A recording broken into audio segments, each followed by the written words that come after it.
गांव के बीचों बीच बसे झा परिवार का बड़ा नाम था। इस परिवार में विधवा सास उषा उषा देवी अपने बेटे की शादी के बाद अपने बेटे बहू और अपनी बेटी रेखा के साथ रहती थी। उषा देवी का स्वभाव बड़ा ही शांत और सहनशील था, लेकिन उनकी बहू अनीता बेहद तेज तरार और कटु स्वभाव की थी।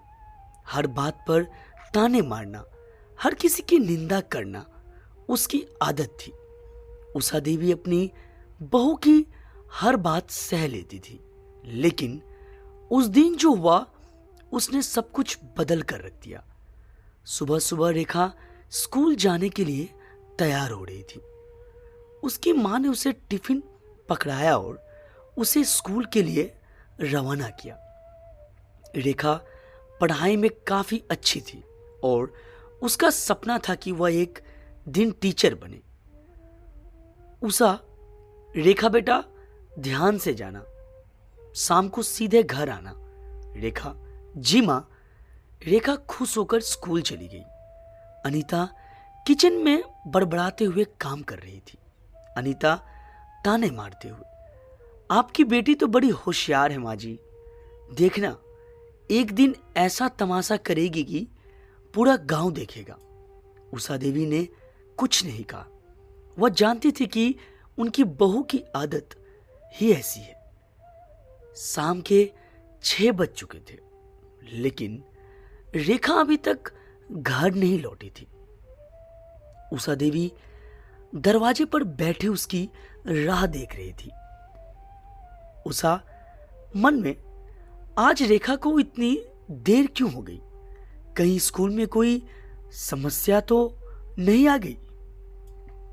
तभी अनीता तेजी से आंगन में आई। अनीता करवे लफ्ज में, माँ जी, आपकी बेटी स्कूल नहीं गई होगी, कोई और तमाशा कर रही होगी। उषा देवी ने चुपचाप उसकी बात सुनी, लेकिन जब अनीता ने अगला वाक्य कहा तो उनके सब्र का बांध टूट गया। अनीता व्यंग करते हुए, मुझे तो लगता है वो किसी के साथ मुंह काला करवा रही होगी। आजकल की लड़कियां ऐसी ही होती है। उषा देवी यह सुनकर क्रोधित हो गई। उन्होंने अपनी छड़ी उठाई और अनीता की ओर इशारा करते हुए कहा, बहू, जबान संभाल कर बात करो। तुमने मेरी बेटी के बारे में ऐसा कुछ कहने की हिम्मत कैसे की? वो मेरी बेटी है, आज नहीं तो कल तुम्हारी भी बेटी होगी। क्या तुम अपने बेटी के बारे में ऐसे सोचोगी? अनीता पहली बार अपनी सास को इतना गुस्से में देख रही थी। उसकी जवान की धारा अचानक से बंद हो गई। उषा आवाज तेज करते हुए, क्या तुम भूल गई हो कि जब तुम इस घर में नई नवेली दुल्हन बनकर आई थी, तब तेरे बारे में गांव वालों ने क्या क्या बातें की थी? मैंने ही सबका मुंह बंद किया था। अगर उस वक्त मैं तुझ पर भरोसा नहीं करती तो क्या आज तुम इस घर की बहू बन पाती? अनीता ने सिर झुका लिया। उसे अपनी गलती का एहसास होने लगा था।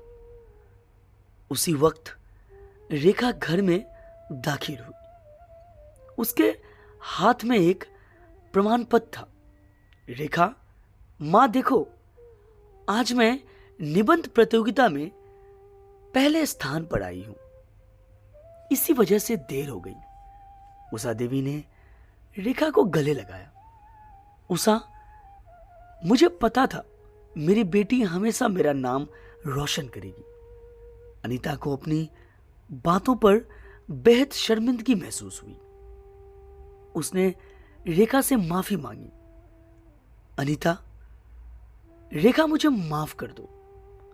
मैंने तुम्हारे बारे में गलत सोचा।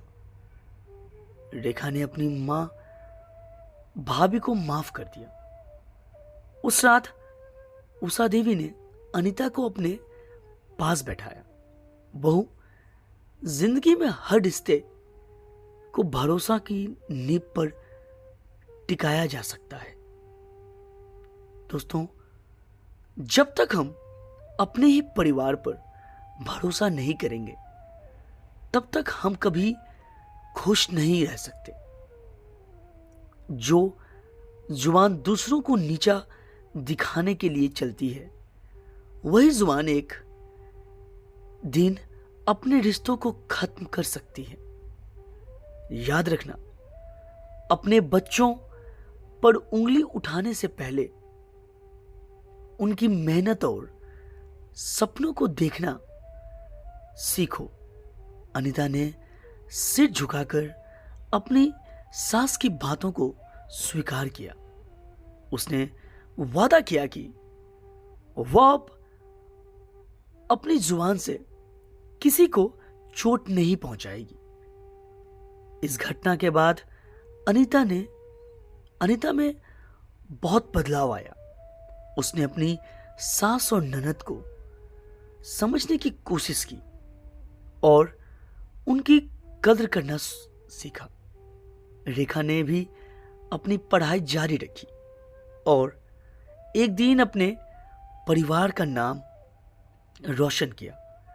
उषा देवी ने अपने धैर्य और समझदारी से अपने परिवार को जोड़ कर रखा और एक मिसाल कायम की कि रिश्ते कैसे सहजे जाते हैं। इस कहानी से हमें यह सीख मिलती है कि जुबान का इस्तेमाल सोच समझकर करना चाहिए, क्योंकि एक कड़वे शब्द से रिश्ते टूट जाते हैं, जबकि मीठे शब्द रिश्तों को और मजबूत बनाते हैं। दोस्तों, अगर ये छोटी सी कहानी आपको अच्छी लगी हो तो प्लीज़ चैनल को लाइक और सब्सक्राइब जरूर करें। कहानी सुनने के लिए बहुत बहुत धन्यवाद।